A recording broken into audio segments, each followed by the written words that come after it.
Chapter 2 of A Lady and Her Husband by Amber Reeves. But Mrs. Heyham, though she did her best, could not settle down as she ought to have done.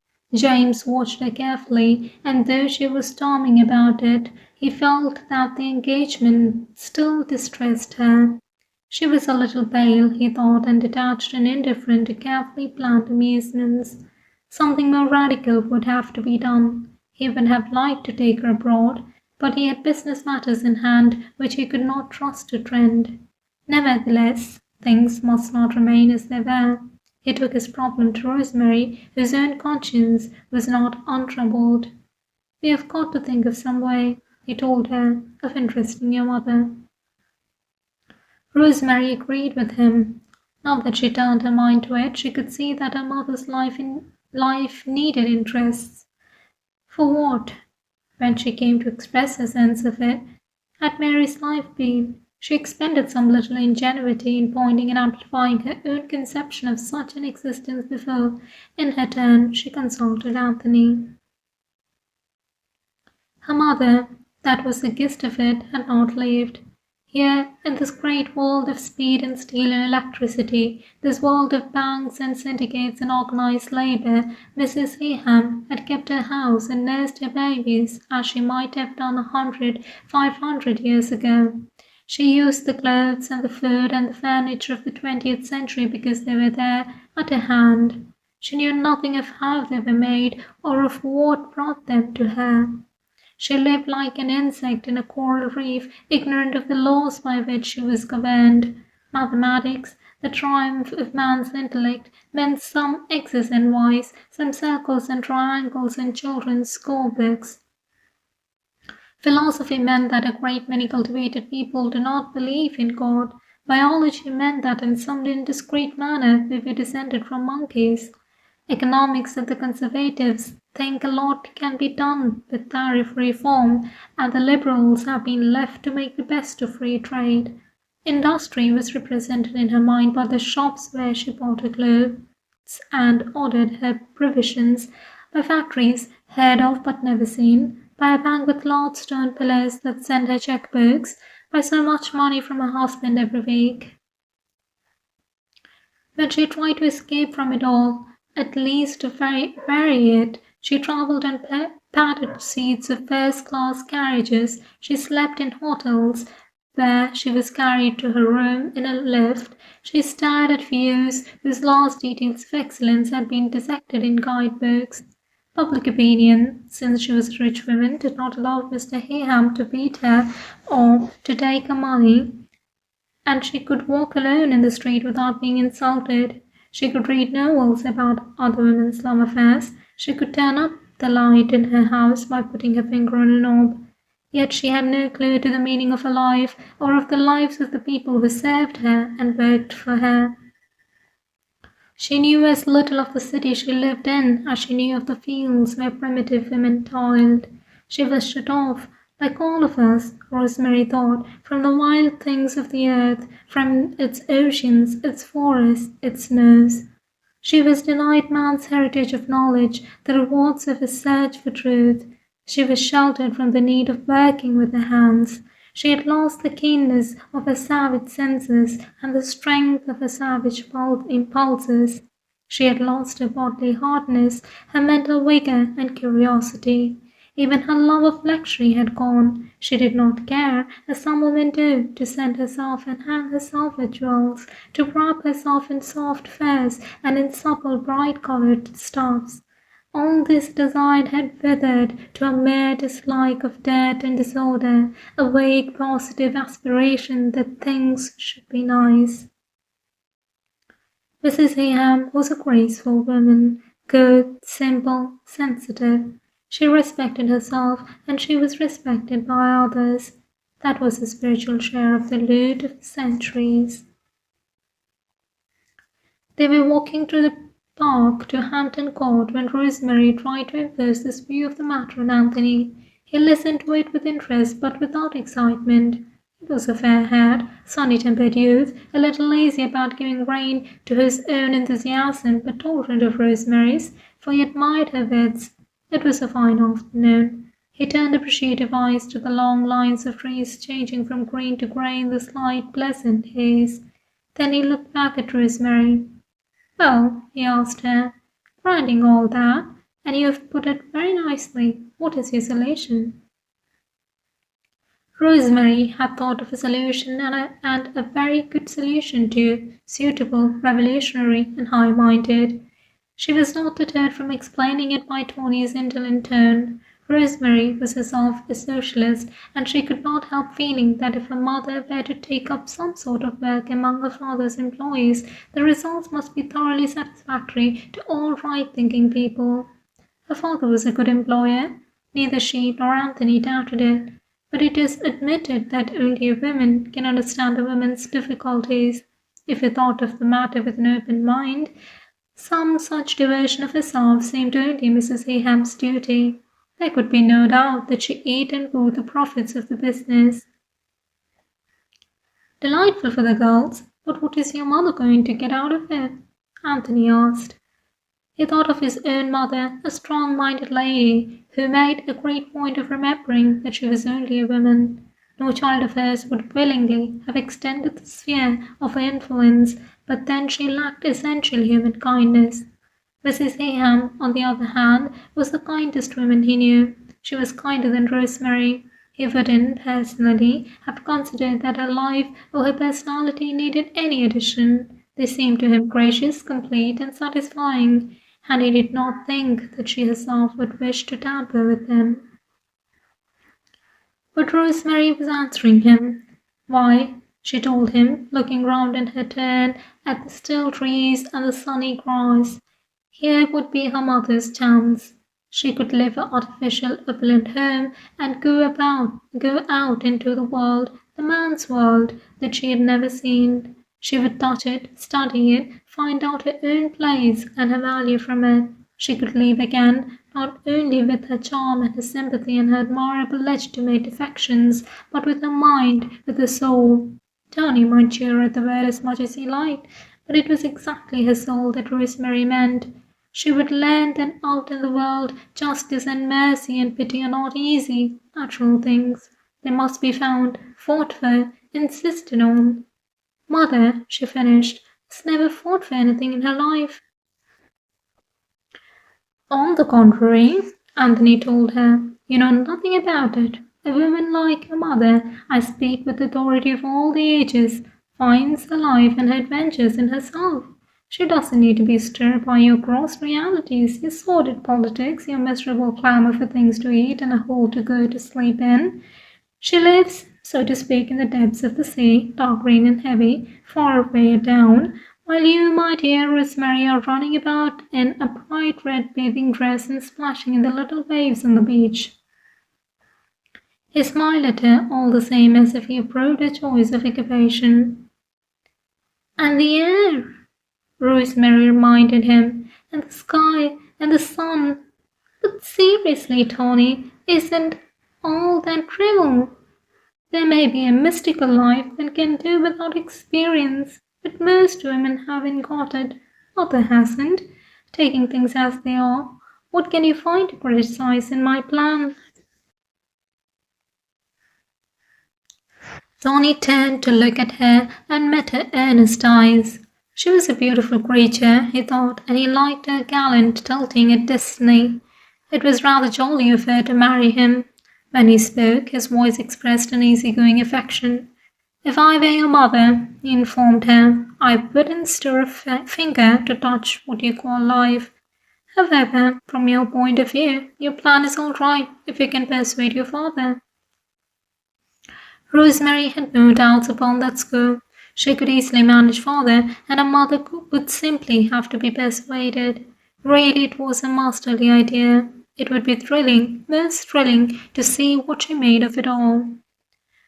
To her father next day she presented the plan as if it meant nothing more than a trifling charity, and Mr. Heyham, after careful thought, saw no objection to it. He was not aware of any deficiencies in his system, but he was a broad-minded man and could very well believe that there were a lot of little things that might be done for the girls as long as they were done in a proper way. He had always deplored the spirit which makes so many employers regard their business contract as the only link between master and man. He had given his support to progressive legislation when his party introduced it, and when he went into one of his restaurants he liked to see the waitresses looking cheerful and well-fed. He knew that he was popular, and the thought of Mary among the workpeople doing good to them and adored by them was pleasant also, and this was the chief consideration. It was just the thing for Mary.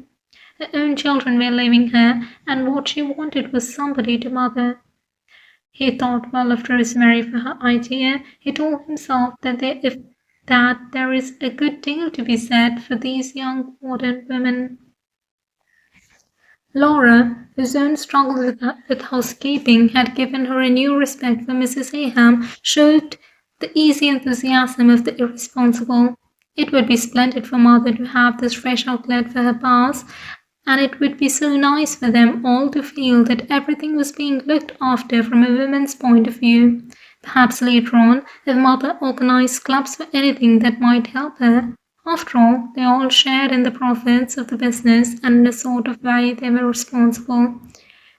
She also felt that it was so splendid of her father to want to let Mother in, not like most men who are so vulgar about their wives.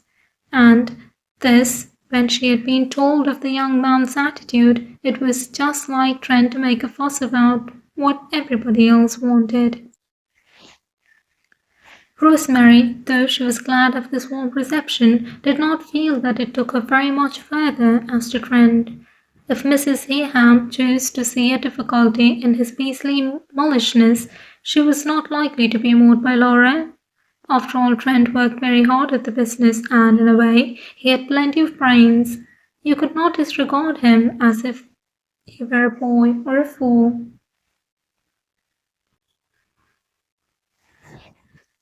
Why not? When he behaves like one. Laura had only looked in for a few minutes, and as she was in a hurry, she was inclined to take a lofty way with obstacles. Rosemary did not agree. It's very tiresome of him, but what is the use of owning a business if you can't be tiresome and obstinate about it? That's what employers mean when they write to the papers and say that they must be allowed to manage their own affairs in their own way. In her heart, Rosemary was not sorry to see Trent embodying her notion of the grasping capitalist. She was fond of her brother, but she preferred a dramatic interest.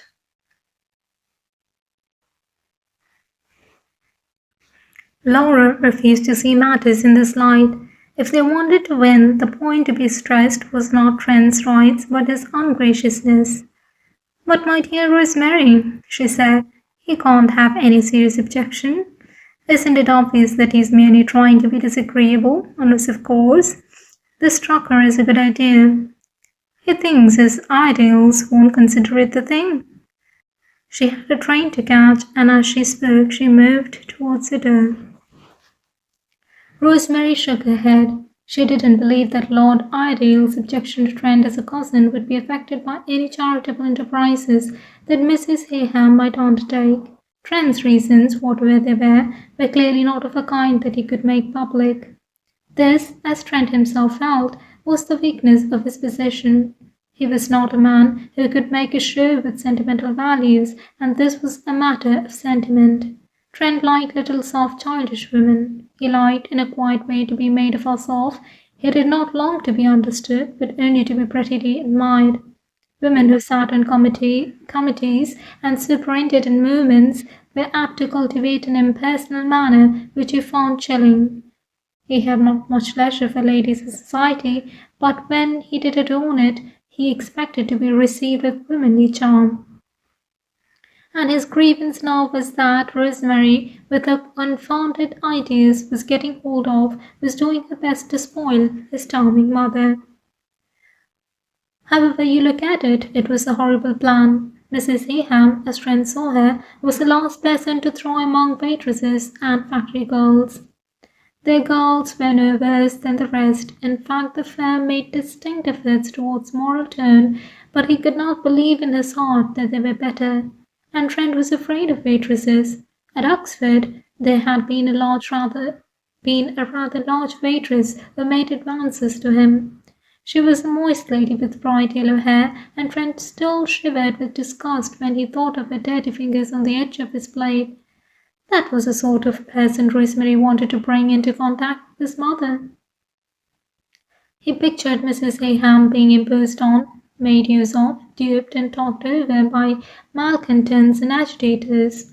Sooner or later there was bound to be trouble, and once she was there, they would have to stand by her. On the other hand, the prospect of his mother hardened, his mother became managing and suspicious, his mother under the influence of inspectors and trade union officials and socialists of all kinds, filled him with a mild anguish. Trent did not realize that Mrs. Heyham, who was now 45, had a character of her own. She had been almost his idol of a mother, receptive and sympathetic, and he could not think of her now as anything but immature and easily swayed. A wave of protective feeling rose in his heart. It was particularly shocking that her own husband should expose her to this danger. But though these considerations glared broadly before his eyes, he could not state them directly. Trent had, of a formal kind, an immense respect for his mother, and he accepted the fact that it was as impossible for her husband to discuss her with her son as it was for her son to discuss her with anyone else. It was unfortunate, he thought, that the serious approach had come from his sister, and that when James had mentioned the plan to him, he had done so in a casual manner, alluding to it as Rosemary's newest idea. Trent had hoped to avoid offence by laughing too, saying that Rosemary's imagination was given to running away with her, and promising that he would think it over as fully as it deserved.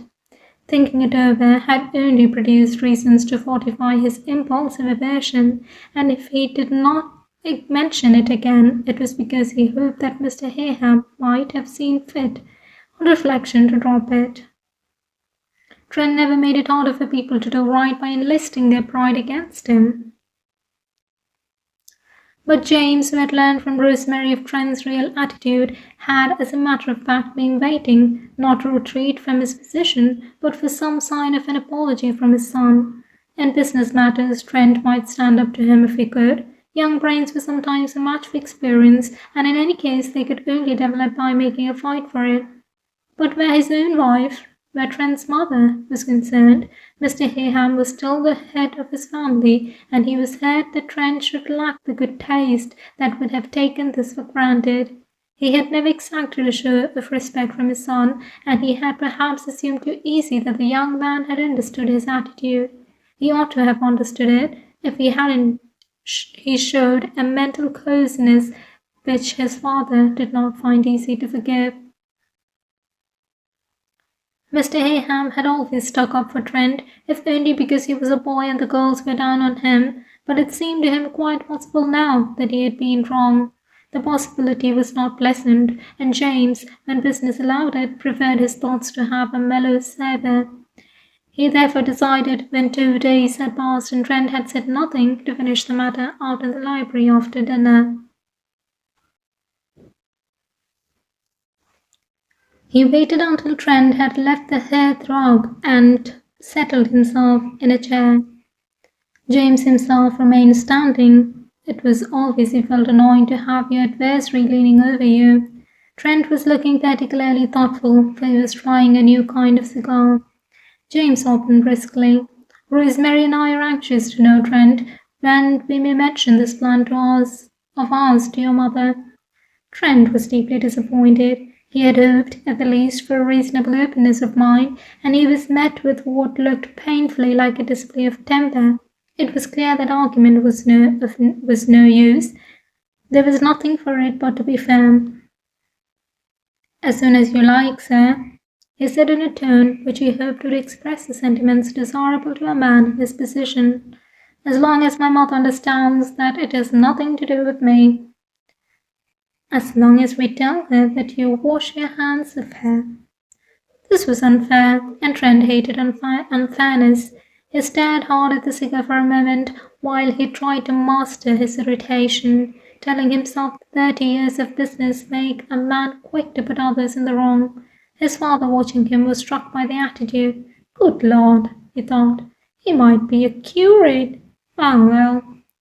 Meanwhile, Trent was answering, My dear father, once we are committed to this plan, it won't be possible to wash our hands of it.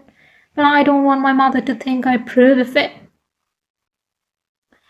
It would be interesting, said James, who was accustomed to come off best in verbal disputes, exceedingly interesting to know why. Trent picked his way as well as he could among his reasons.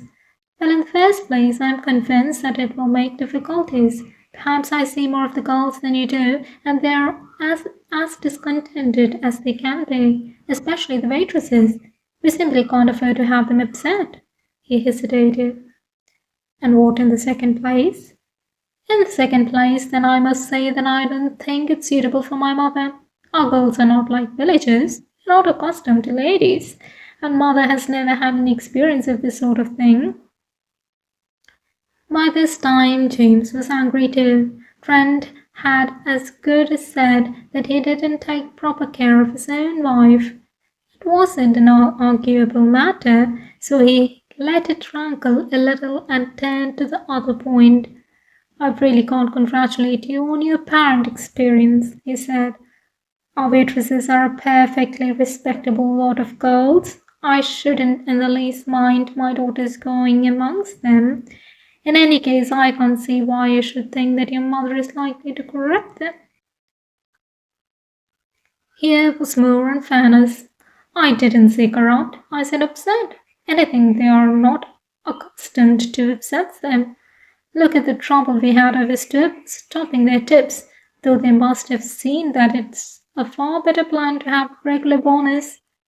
What I feel is that the person at the back of this is Rosemary, and frankly I'm not prepared to be responsible for Rosemary's ideas. Rosemary's ideas received no defense from her father. He had thought of a new weapon. My dear fellow, he retorted, suppose we look at this from your mother's point of view for a moment. It may not occur to her that her influence is likely to be disastrous and upsetting. She may even feel that she has some rights in the matter, seeing that half the business is hers. You forget that it was your mother's money that brought out old Clarkson. Trent had forgotten it. Indeed, it was not often remembered by anyone but Mary's unsatisfactory father. When Trent heard it mentioned now, he knew that he had lost. Money is money, even when it belongs to a woman. But he was too much annoyed to admit defeat. I wasn't disputing my mother's right, sir. If it were even her own wish, it would be different. But as I understand it, she is to be persuaded into a role of interference that is the last thing she would have thought of for herself. His father laughed. In fact, there's a general conspiracy in the family against the dignity and peace of mind of Trent Heyham Esquire.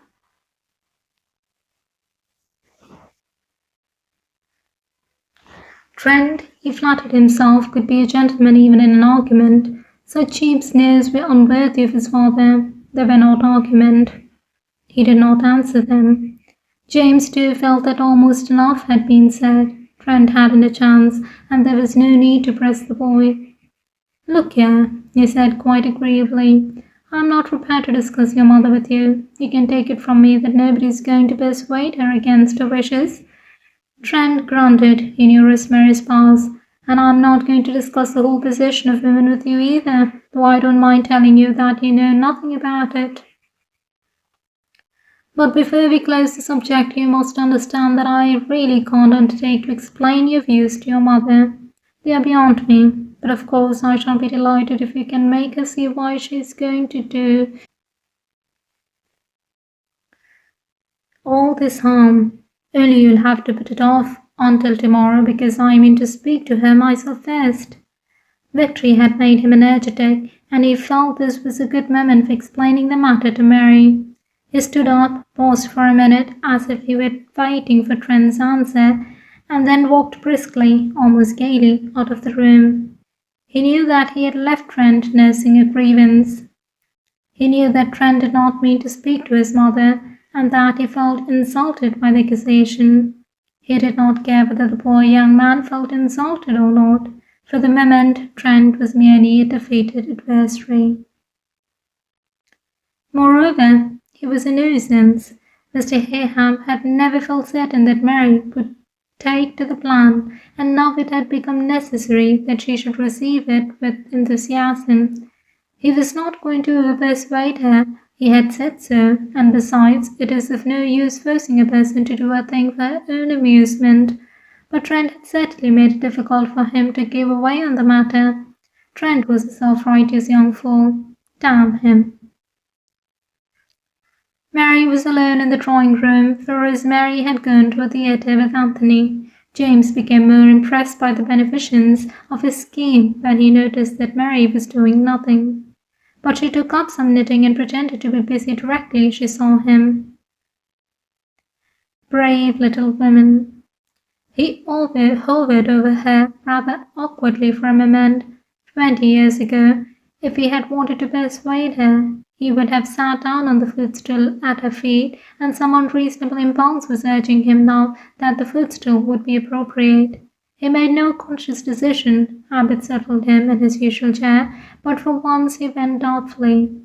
He remembered the time when their house had seemed to him merely an opportunity for being alone with Mary, when his heart had beat with a little feeling of triumph as he closed the street door. Then the children had come, with their right to interrupt, to burst joyfully into rooms, and now that the children were going, he had discovered a sense of what was due to the servants. It would be ridiculous now to jump up because the moment had come for some of the servants' confounded fidgetings. He told himself that there was nothing to regret. He and Mary were beyond the old constant need of these little symbols and affirmations. It would be absurd if they weren't, after 26 years together. Such things had to give way to the other pressures and interests of life, but that didn't mean that love had given way. He looked fondly across at Mary, satisfaction completely restored. It was a commonplace that there are not many wives like Mary, and a matter for congratulation that he had, on the whole, been able to make her a very decent husband. At any rate, she thought so, bless her, and he was perfectly willing to admit his debt to her belief. If James had really believed in a God, he would frequently have thanked him for his forethought in creating good women. As it was, the force of Mr. Heyham's gratitude went to increase his determination. "I suppose Rosemary has been telling you of the great things you ought to do?" he began lightly, wasting no more time. "Well, she hasn't said anything, but she has been looking at me with an appraising eye. She has lent me 1 or 2 books to read." It was plain to Mary that James wanted her to be pleased about Rosemary's scheme, so she prepared herself to receive it. "Dear James, dear children, sweet of them to think of me," she told herself hurriedly. James seemed amused. "I saw she was trying to make Trent read somebody's Principles of Economics the other day."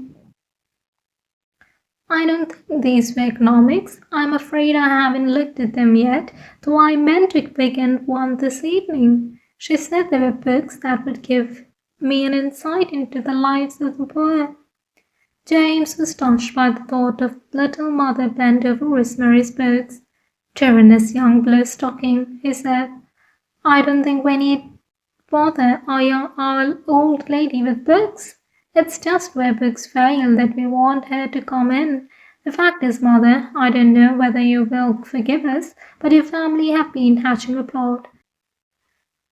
Rosemary is concerned about the way girls go ground down under the masculine heels of Trent and her father, and I'm very much concerned about the old lady. I don't think she's as happy as she ought to be. She's an active old thing, and it's no use her pretending that she can settle down to knitting. I believe she'll find the sock she's got there has 2 heels to it." So we thought that if she were to give some of her time to combating the firm's ruthless oppression, it would be a new dress for her, besides putting an end to one of the worst excesses of the capitalistic regime. Mary was startled into position. "But, my dear, what could I do?" I'm certain I shouldn't suit Rosemary at all. I should probably be on the side of the tyrants. And I know nothing about it. She smiled at him to hide a sudden feeling of fear. James was very soothing and very affectionate. She needn't be afraid that she would have to participate in crimes. Things weren't as bad as that in spite of Rosemary's friends, and she mustn't fear either that she was going to be asked to move mountains or change human nature. It was really the mere fact of interest that was important. The girls would feel that someone cared about them, someone who needn't have cared. They wouldn't suspect her motives as they always suspected the motives of their employers, and her presence would help them in other ways. A word or two would encourage the lady managers to treat their staffs more kindly, though James could assure her that they were a kind set of women, wonderfully kind when you thought how heavy their responsibilities were. Yet Mary's example would perhaps infuse a new courtesy into their intercourse with the girls, and perhaps Mary's quick eye would see little things that might with advantage be altered. It was very difficult for a busy man to realize where rules pressed perhaps a little more hardly than they were meant to, and the lady managers hadn't always the fine sense that could be trusted only to complain about the right things. It is difficult to explain the necessities of the case to people of no education without appearing brutal, or even to concede a reform without appearing weak. On the whole, they had had to discourage complaints, but a private word to him from Mary would stand in an entirely different category. It would be like giving him double time, 2 pairs of eyes, 2 pairs of ears. He didn't for a moment propose that she should make a burden for herself, or tie herself down to stated hours and times. She was to take them as lightly as she chose, and they would know how to be grateful. Mary submitted to the flood of these persuasions in helpless silence. James did not like being checked in the middle of his explanations. Moreover, taking his argument point by point, she could not answer it. James was so just and so reasonable. Everything he said was sure to be true. Her only defense was that she didn't like the idea. Yet she was afraid of it. She did not want to be mixed up in James's business. She had been perfectly content to trust him where she could not follow him. His work to her seemed vast, complicated, laborious, and she credited him with a display of qualities in relation to it which matched the candour, courage, the generosity she so counted upon at home. She knew that he shone at business as he shone everywhere else, but for her it was different. How would she fare in this world where men made the rules, with its stalwart virtues and strange stumbling blocks? How could she know that she wouldn't give offence, be weak or foolish, make James look down on her? It would be all very well for Rosemary, she told herself, but I can't. No, I can't. It's too much for me. Well, what are you hiding in that wise little head of yours? Her husband was saying. She could not find words. Her opening, James, remained unsupported. She would have liked, instead of answering, to cry. Is it as dreadful as all that? Are we bullying our little mother? James had crossed over to her and taken both her hands and made her stand up in front of him by the fireplace. She must have a little more courage. Oh yes, and I can see she is afraid of making a mess of things and not coming up to expectations. But she must pull herself together and remember that I've just been telling Trent that in a way she owns a good deal of this terrifying business, and in a way she's responsible for it. Trent and I have done our best to administer it for her, but as Rosemary thinks, though she is too polite to say so, we are dull masculine creatures at best, and the place needs its mistress's eye. If James spoke like that, it meant that his mind was made up. There was no real use in disputing and making matters more hard, more definite. Nevertheless, she spoke. But James, supposing we don't agree? James accepted the admission with a smile. My dear, are we in the habit of quarrelling? And do we always agree? Well then, when we don't agree, we shall talk things over. And I shall give way. Of course she would give way. It was simple enough. James shook his head. I'm not so sure about that. I know somebody who can be as obstinate as a tiger with a bone. I'd sooner move mountains than move her from off one of her scruples. She's a dreadful little person to tackle when her mind is made up.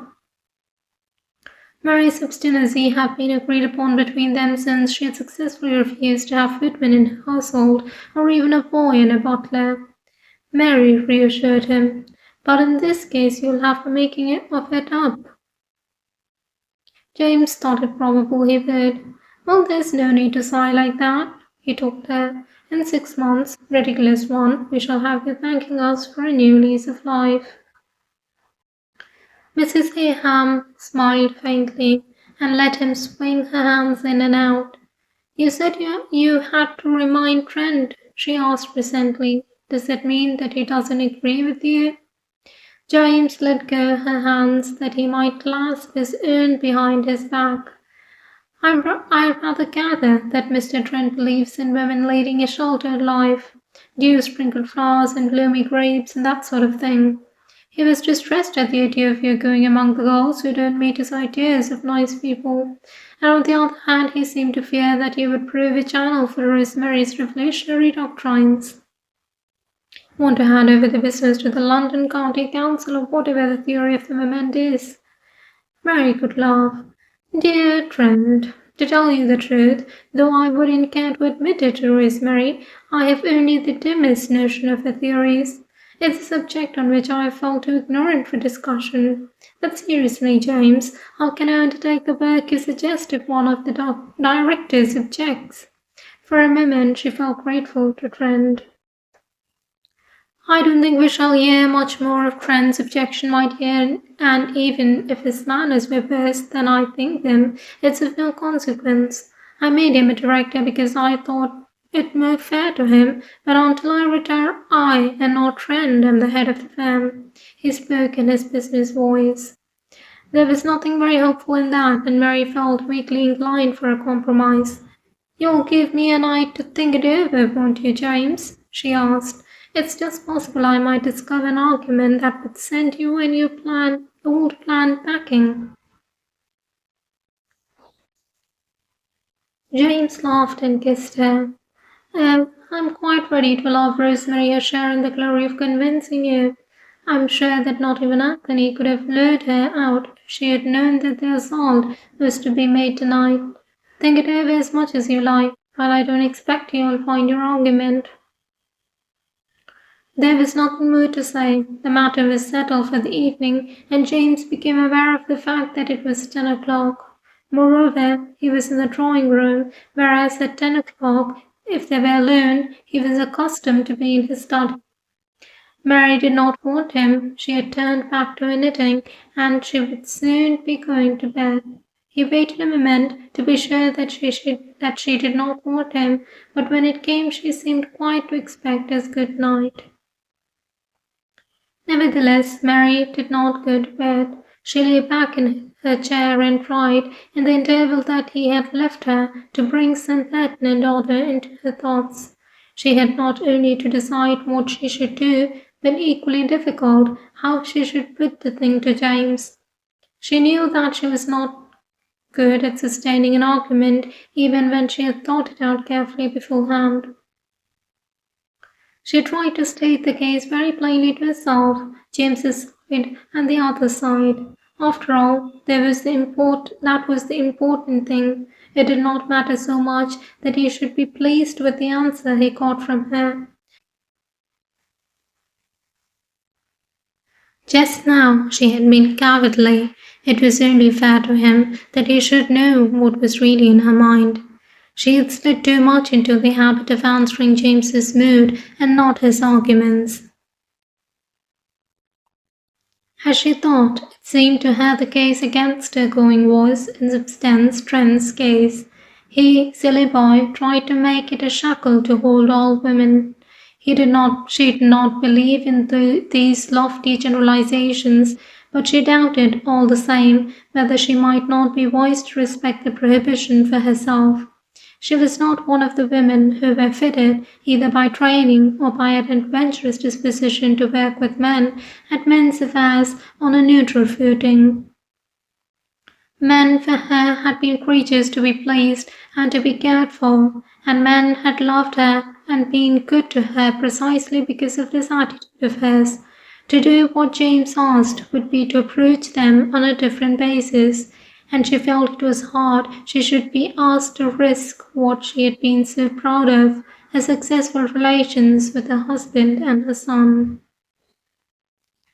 She could see, as she thought it over, that all her life had been passed in this cherishing of individuals.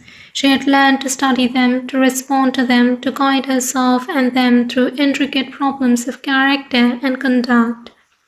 It had not been easy. She could remember times when she had lost her way. But it had always been this person and that, people she knew, people whose lives she understood.